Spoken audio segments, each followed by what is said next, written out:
In this video, let's talk about AvenueX's favorite Chinese dramas of 2020!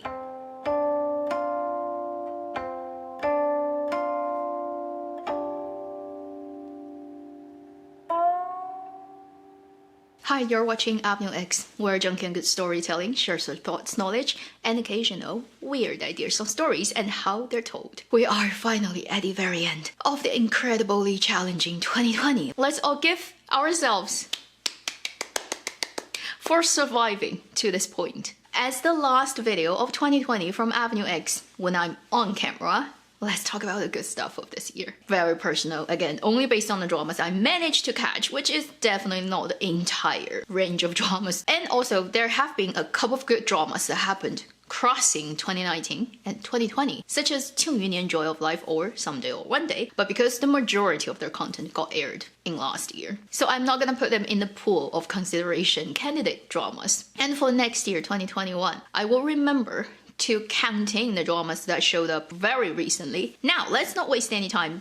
Get straight into my favorite Chinese dramas of 2020. This time, I've picked 10 dramas and I've put them into two different tiers. Tier 1 dramas, in my opinion, are the dramas that overall production quality is really high. Then the Tier 2 dramas would be the dramas that gave me so much pleasure. But I would recognize, very logically speaking, that they each have very clear shortcomings. Let's start with the Tier 2 dramas, and in ascending order, the first one, 传闻中的陈芊芊, The Romance of Tiger and Rose. I like this drama. It's really funny. It gave me so much pleasure. But let's be honest, right? The production quality of this drama is quite problematic. It's inconsistent color grading throughout different episodes. It's sometimes super strong, sometimes not super strong skin smoothing. Also, you can tell this is a low-budget production. The set, the prop quality really has a lot of rough edges. But this drama comes out slaughtering other web dramas. It's one of those dramas that caught people's attention right from episode 1 when it aired. So this is a lucky drama. It's also a very funny drama. The fact that it is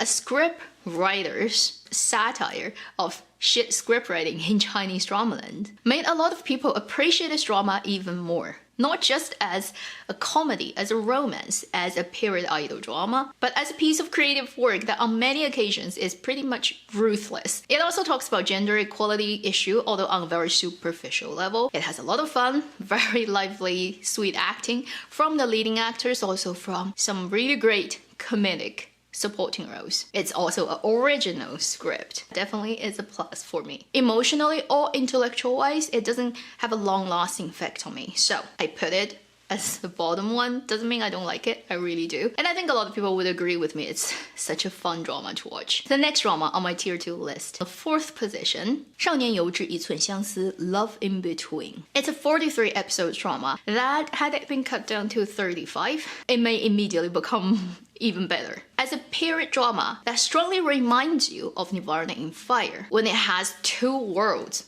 mixed together. The politics world, the world that did exist in some form in history, and the wuxia world, the jiao world, the invented contemporary person's imagination of a type of world that doesn't quite exist in that way. And you have a male lead who strongly reminds you of Mei Changsu. This is an IP adapted drama, although it has departed quite far away from the original text. It wouldn't take you long as you watch this drama to appreciate how much work went into the production. You can really tell the main creative team has a lot of passion for storytelling, and they love their story, and they are willing to put most of the money on the production itself. Whether it's the textured costumes, whether it is the real sets that people went out into the desert, into the snowy, cold, freezing places to film. I also appreciate the young ensemble cast. Although not to perfection, at every point, every turn, overall gave me a very enjoyable experience of watching very good performances. I've enjoyed the overall aesthetics experience of this drama, the music, the cinematography,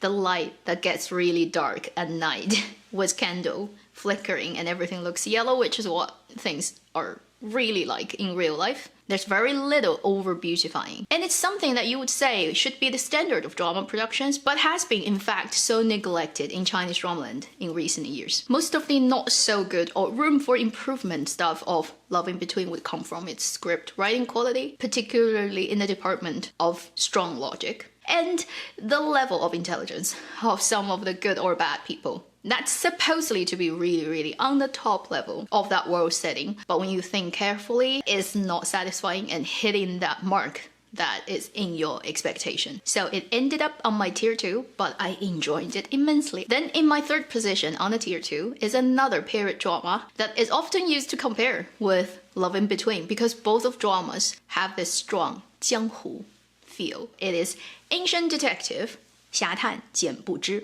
This drama is only 24 episodes and it's also an original script. It is a detective story set in ancient time in a world that is mostly 武林. It is a drama that didn't get popular at all and even till today, not that many people know. But if you go and ask, what are the great dramas that a lot of people missed of 2020? This would probably come up on every drama reviewer's list. It certainly is the most 武侠drama that you can think of 2020. The overall atmosphere, the camera work, the style, the lines, the story development, the characters, they all reminded you of some of the very old, back in the 60s, 70s, 80s Hong Kong written 武侠 novel. The other strong suit of this drama is it's not draggy, the pacing works really well, the cases are interesting enough, although I wouldn't say they're super well written. In the detective story department, they don't insult your intelligence. And as those detective cases get solved, you get to know the characters, not just the main characters, or the ensemble characters. Each and every one so distinctive, so unique, so interesting. So by the end of 24 episodes, you are hooked to all of their story arcs. You really want to see what happens to every character, main and supporting. And that's a rare thing to achieve for Chinese dramas. You cannot even say that for a lot of high budget, famous actors leading, huge IP-based productions, and this production that's clearly really poor and has a very small budget managed to do that. It also shows when you have a good story, when you love your story, when you treat it with respect, even when you are limited on this end, the money end, Chinese gesture of money, it can still be a very successful visual storytelling work. I've been closely following the writer of this story's Weibo, and every time he shows up, I will leave a comment and asking, where is the second season? Thank heavens, this guy has the copyright of this story, so if there is a second season coming, you can be sure that the quality of writing will maintain the level that you've seen in the first season. The next one up, the second position on my tier 2, is that young girl in my heart that got woken up drama that happened very early on this year called I've Fallen for You. 少主且慢行. This is a very rare 24 episode web drama that got dumped out in one go. And I think it only happened a couple of times this year in Chinese drama land. And very unfortunately for this romantic period drama, it happened too early. Had it aired 1 month later, it would mean the main female actress, Yu Shuxing, would have gotten so much more famous because she's taking part of the talent selection show and gotten to the top of popularity. So if this drama came out in March, it probably will get so much more views. But then also, because fandom is crazy, it would probably mean a rush of comment control army that probably wouldn't look so good on the live comments section of the drama. So it's the drama's fate. I love this drama. It is a period romantic drama that has a lot of detective mystery solving element worked into it. Towards the end, there's also the fictional world's political power struggle, but all on a very lighthearted and not so serious level. The chemistry works beautifully between the leads. The cinematography style within its budget is pretty good, and they use, when they can, the live recordings of the lines spoken by the actors on set. So appreciative of that. They pick the right actors for the right age range, the right style of acting. Everything just works so beautifully. I pretty much love everything about this drama. Although I know it's a not high budget drama, it will never become the representational work of Chinese drama, and quality is my private pleasure. Then, the first position of my tier 2 Chinese dramas of 2020, my roommate is a detective. 民国奇探. It is a detective drama that we so need these days in Chinese drama land. Ever since the rush of hot money into the drama making industry, it has totally messed up the Chinese drama land production process. During the last 5 years, it's pretty much under this hormonal imbalance situation, if it's a person, dramas keep getting longer and longer and longer, unnecessarily draggy, uninteresting, double speed, triple speed watching, because they want to sell it for more money. So it's so rare for a drama to show up as a detective drama, and after you watch the first episode, you've realized they've just closed the case in 1.2 really episodes. And when was the last time I saw that? 10, 15 years ago? This 36 episode drama completed 23 cases, and the latter cases got longer because the main character's personal storyline started to get developed and linked into the story, whereas the first half, pretty much every 1.2 episode you get one case, starting, developing, solved, closed, moving on to the next one. It's at a speed that's kind of mind-boggling for long-time sufferers of draggy dramas. For that one thing, I think it deserves a position on the best dramas list. Also, those cases are pretty interesting, although not every one of them is super tight in logic and sometimes pushing the limit of physics. Still, overall, the quality is much better than a lot of other stuff you've come across. I also highly appreciate the two leading actors, the kind of chemistry they created between them. I have rediscovered Zhang Yunlong, who I previously just see as somebody who always plays supporting roles or the roles from dramas that are just so meh. Yeah, Jiaxing is not a good agency for this actor. I would still say that, particularly after what happened in November this year. But his Qiao Siye, Qiao Chusheng character is one of my fave of 2020 in Chinese dramaland. As for Hu Yitian, because he is the detective and the brain of this story, he has so many lines, often a scene where he keeps talking and everybody is silent. And it's all his voice, not dubbed, sometimes unsaid, huge chunks of lines, beautifully delivered. Very impressive. If I have to pick at what is not good about this drama, which is first, I hope the cases could be better. Second, the quality of production is very standard. One final thing is like, what's the point of the female character? She's so unnecessary for the story. But who knows why. Now, I've completed my tier 2 Chinese dramas.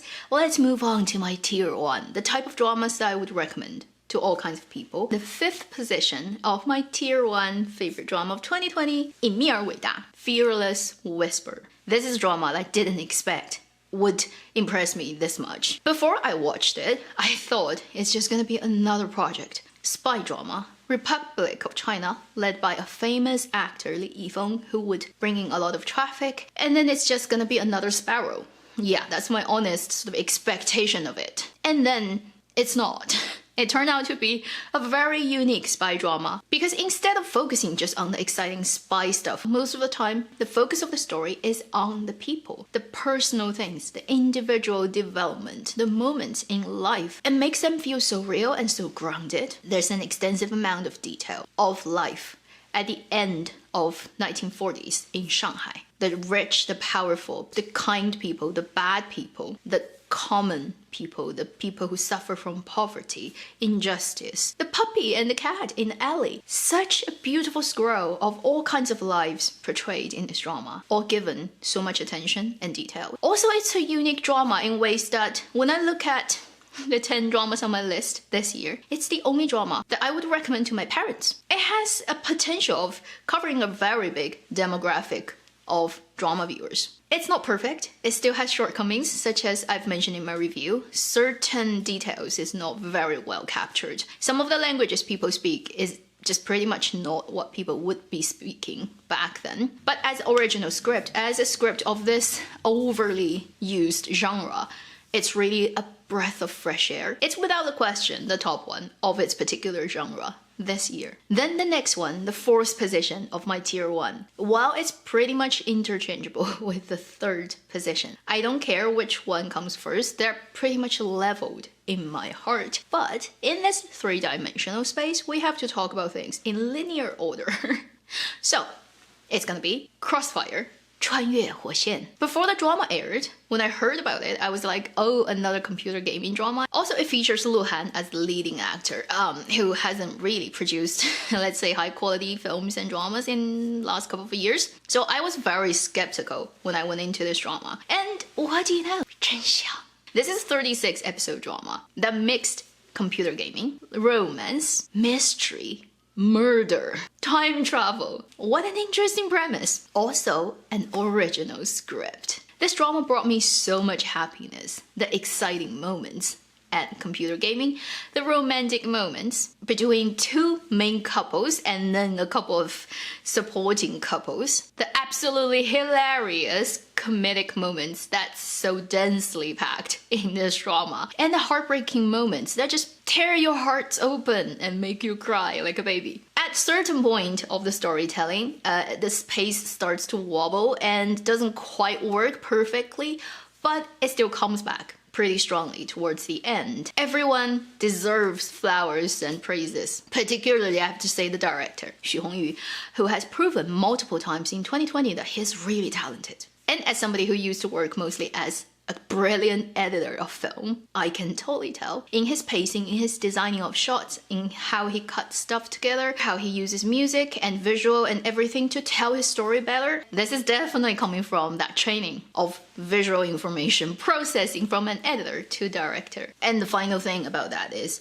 it's probably Lu Han's turning point as an actor. The first really high quality script he's gotten in years that makes the role appears to be bigger than the actor himself. And I sincerely hope for Lu Han's future career as an actor he can come across more roles as the game genius Xiao Feng in Crossfire. The next one, interchangeable with Crossfire, is Qihun, Hikaru no Go. November 2020, magical month of Chinese dramaland. Bad and good dramas show up at the same time. Hikaru no Go, if you asked me last year or any other years, right, from the first day I started this channel, if there's a drama that's adapted from a Japanese manga or animation and now it's in China, live action, what would you think about it? I probably would say, holy shit, it's gonna be a failure. There are immediately, when you hear that, so many obstacles on your way that you have to get over to make a good live action adaptation. And it happened in 2020 against a lot of people's wishes and anticipation, because we're so used to really bad adaptation work that when people heard Qihun, a very popular animation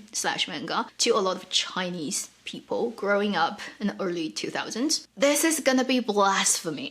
This is gonna be a nightmare. We are ready to rant. So the army rushed in watching this drama, ready to talk shit about it, and then so many people just 真香, where you have so little expectation and then unexpectedly found a huge treasure. It is without a question, in my point of view, the best adaptation drama from manga from Japan in Chinese dramaland ever.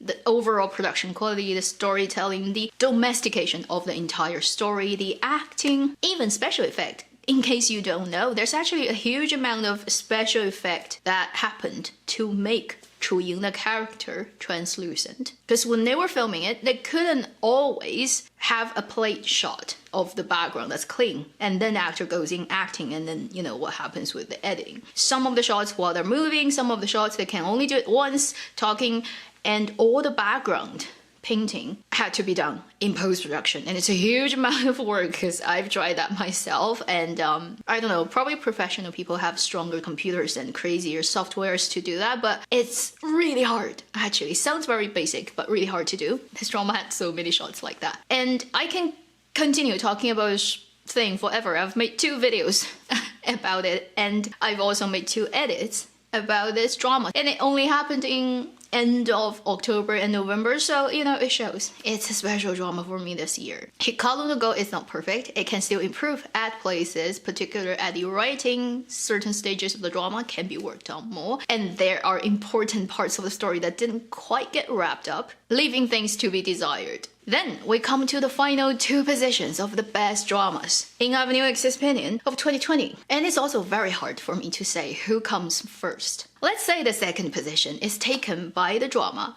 The Bad Kids, 隐秘的角落. It is based on Zi Jingchen's novel. And a side note, Zi Jingchen is the luckiest novel writer in Chinese novel land this year, considering both his most well-known work got adapted into television series that are taking the first 2 positions. So you know what's the next one. Let's first talk about The Bad Kids. What a brilliant drama. To the point that it has ended up on a lot of other foreign press and forums of type of panels, best international dramas list of this year, to the point that a lot of foreign drama production companies are trying to buy its copyright and make their own version. This is like very rare from Chinese drama land, let's be honest. It's only 12 episodes. It's a part of the Light-On series of iQIYI, and you can see the ambition of this platform, wanting to make the Light-On, the combination of a couple of different mystery, murder, crime dramas into one package, and doing that every year. This is their first year and huge success. For most of the people who watch Chinese dramas or only occasionally watch Chinese dramas, their best dramas this year, both coming from this Light-On series thing. So iQIYI, well done. Although I'm not a huge fan of any of the platforms in China, I have to say iQIYI has definitely won in the quality department of Chinese dramas this year. The Bad Kids, 3 kids. Are they bad? In the original book, quite bad. And in the drama version, they have been cleaned up, I think, to a level that's quite acceptable to the general audience. But doesn't mean this drama has sacrificed most of its sharpness. It's mostly depicting the darker side of humans. It is done by a great director who has great sense of telling a story through camera. It includes so many great actors, like Oscar-winning level of performance coming from everybody, plus really stylish, beautiful camera work, scary and heart-scratching sound effect / music. So the overall production quality of this thing is really at a cinematic film level that just happens to be stretched into 12 episodes. Production quality-wise, it is definitely the best I've seen in 2020. This drama is so worth talking about. I've made so many videos on this drama. If you have to pick one drama that represents the overall industry quality of Chinese drama land, the best of the best in pretty much every department imaginable, this is the drama that I would say go and watch it. Then the first drama on my list, you already know, coming from the same author, adapted onto the screen, also 12 episodes, also on iQIYI, also as part of the Light-On dramas, 沉默的真相, The Long Night. Production quality-wise, it is one step down from The Bad Kids. If you want to pick at visual storytelling, cinematography quality, editing, but also because the story's nature, right, probably doesn't facilitate such a stylish look that you have in The Bad Kids. Because The Long Night is a story that has more weight in the realism world. And because of the nature of the topic, right? Corruption, abusing the power from the powerful people of a small place, and the exploitation of young girls' sexuality and all that. It's just so heavy. It's much heavier than the theme of The Bad Kids. And a lot of people didn't expect this drama would even capture, say, 50% of the original story. There's no way that they're gonna pass censorship. And then you realize it's 90% there. And some of the shots and some of the sequences are so shocking. I think you don't have any other Chinese dramas that features those moments ever, which is mind-blowing for a lot of people. And it has included so many big names in the acting world. The great actors, actresses who deliver such great performances. I wouldn't say the success of the drama is really possible to be attributed to one particular actor. Obviously, the person who probably gives us strongest impression is Bai Yu playing Jiang Yang, because he's the sacrificial lamb of the entire thing, who basically burned himself out so that to light up everyone else and everything else. Natural setup of the character will make you remember him probably stronger than other people, but let's be honest, everyone is so good. Without the other supporting roles help, the story would not work. And I'm just so grateful that this drama gets made in this way and it got accepted so well. If I'm not wrong, it's the highest rating drama of this year, or the second highest up to this point. And to a lot of viewers, this is the best drama of 2020. Considering its story, what it's about,